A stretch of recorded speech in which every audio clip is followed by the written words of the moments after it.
Well, excited that we had a really good second half. Against a team that was on fire in the first. It just seemed like, I consider us a pretty good guarding team, and we just had no answer. And so halftime came, and we talked about a little bit of sprinkling in some zone. Came back out, and that worked for a few possessions, and then Crooms, I think, splashed a three in the corner, and then we quickly got out of it. And then I thought our kids just adjusted on the fly to just guarding better. And I thought we guarded so much better in the second half. I thought Jalen, although Clouden has 19 points, but that's on 18 shot attempts. I thought JJ was terrific guarding her this afternoon. I thought we did a better job in the second of crowding their low post players. Our guards did, and we made shots more difficult for Alicia Smith and Tiara Parks in there. They were getting some, I thought, just pretty comfortable looking shots in the first half. So I thought we did a much better job of being aggressive off the ball, crowding. Second half, really pleased with our free throws. Being able to, unlike the other night against Ohio State, to come back. Obviously, we shot the ball better from the three-point line, which was great to see. I thought we just looked more relaxed in the shots that Allie and Jalen, Lex, they just, their feet were down, and they were in good rhythm, and it was nice to see those go down for them. The one obviously stat that we're not crazy about is our 16 turnovers. We've been doing such a great job with ball security and taking care of that thing and averaging right around 10, and that's been terrific for us. But I thought tonight there were a few careless errant passes and decisions that we made. And so I want to keep that down, but I was excited about the 17 assists that we did have on 27 field goals that we made. So give our kids a ton of credit for this second half, really showing up in a big way. When it seemed like in the first half we didn't have an answer, I thought our kids really battled today. More questions for Coach? Coach, you mentioned it a little bit there, but just the guards crashing down on their bigs there, especially in the second half, creating turnovers and pushing in transition. I mean, how much was that kind of able to help you guys kind of flip the momentum and which way the game was headed? Well, we did such a great job the other night, even against Ohio State. We call it taking chances and just digging and trying to rake and just trying to have some activity around the ball. When the low post players were catching it. We didn't do a very good job in the first half of doing that. Like I said, they just seemed, Michigan State's post players seemed extremely comfortable. And so again, we get to halftime and we get to just remind them. I mean, that was one of the keys, going into the game was for that to happen, and it didn't happen. And so I thought that, like I said, halftime's about adjustments, and our kids adjusted. And so, give them credit for that. Coach, you mentioned after Ohio State, you can't win games with just kind of two players, and today you had nearly almost all five starters double figures. Mm-hmm. Keandra and Nicole off the bench, even Danielle at the end of the third quarter there.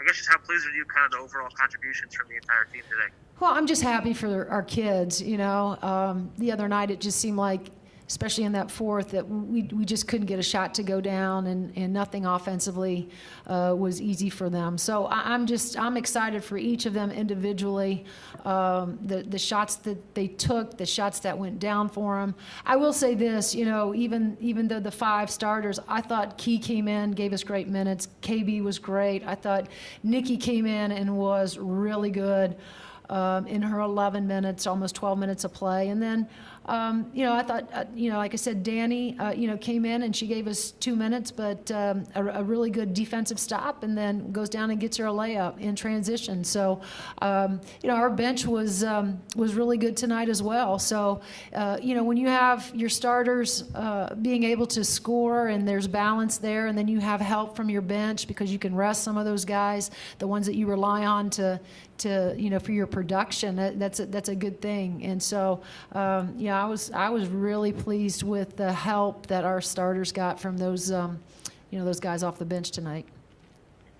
Kind of dozing off of that with the energy that you guys just got from your bench as you guys were chipping away at their lead in the first half. How important was it for someone like Nikki to step up on offense, kind of like KB was making an impact on defense? Well, it was great to see Nikki was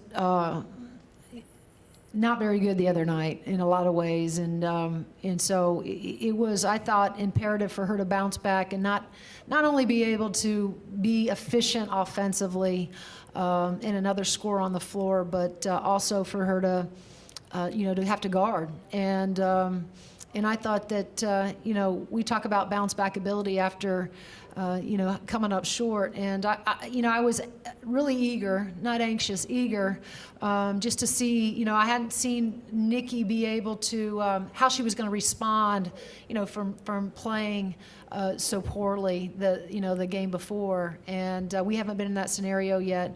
A lot of it because of COVID, and we haven't had all those early games, and so I was pretty eager to see how she was going to respond and bounce back, and I was really, really happy for her and impressed with her maturity, that and her experience. I think that always helps, the way she responded.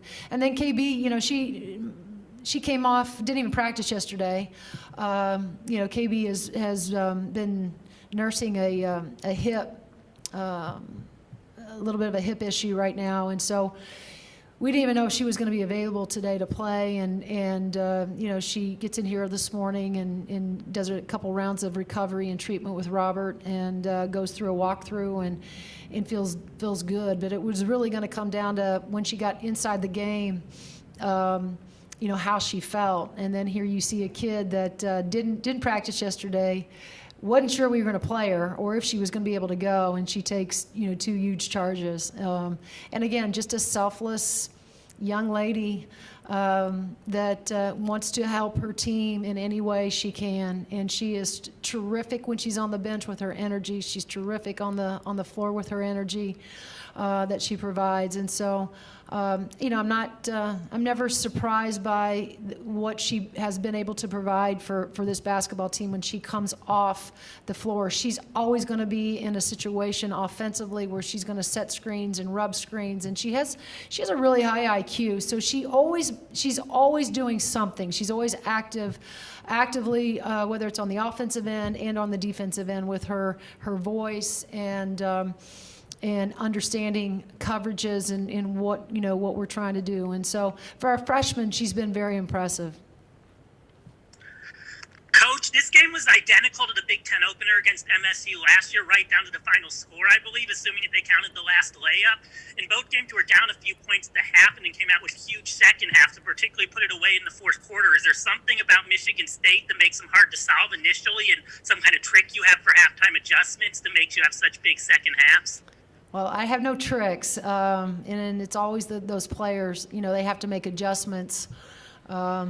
Michigan State's an outstanding team. I mean, Nia Clouden is one of the best guards in the country.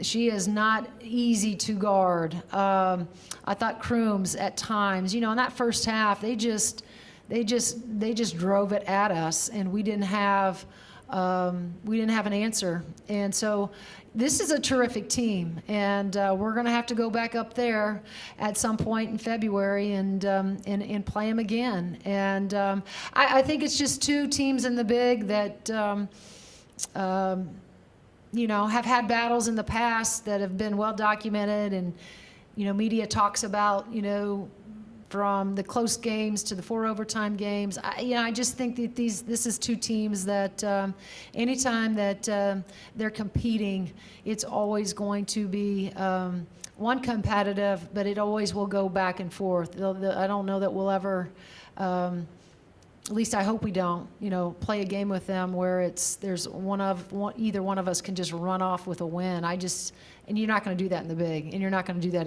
against Michigan State. They're just too good. Hey, Coach, you mentioned turnovers earlier. That was a big problem in the first half of this game, but it looked like you were also struggling driving the paint on the offense. That turned around significantly in midway through the third quarter. Was it the momentum off of defensive play, or was it the field goal percentage from outside perimeter shooting going up, or was it your play calling? What was it that turned that around? I think it's a combination of all those things. Probably less of me, play calling. I can call whatever I want over there. At the end of the day, the kids have to go out and make the plays. But here's the thing with Michigan State today. I mean, you watched them. They were guarding us man to man, then they were going to zone, and so they kept switching up, defensively, throughout. And so you have to make adjustments and make sure that you have a point guard, which we do, recognizes and can get us in, whether it's our zone stuff, our zone movements, and or our man stuff.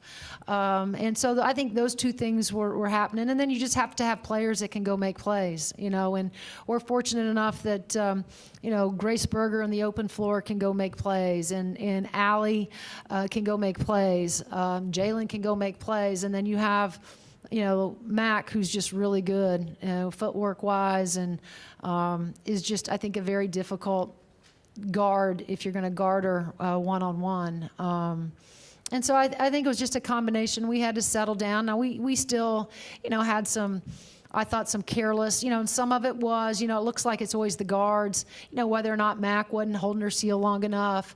And, they get a deflection or it goes out of bounds, on Mac because she can't catch it. I think it's a combination of, at times it falls on our guards. And then sometimes you watch film and it's like, that actually was a really good pass. It was that we didn't hold our seal long enough. And we got to be better in that area. So, I give our kids credit.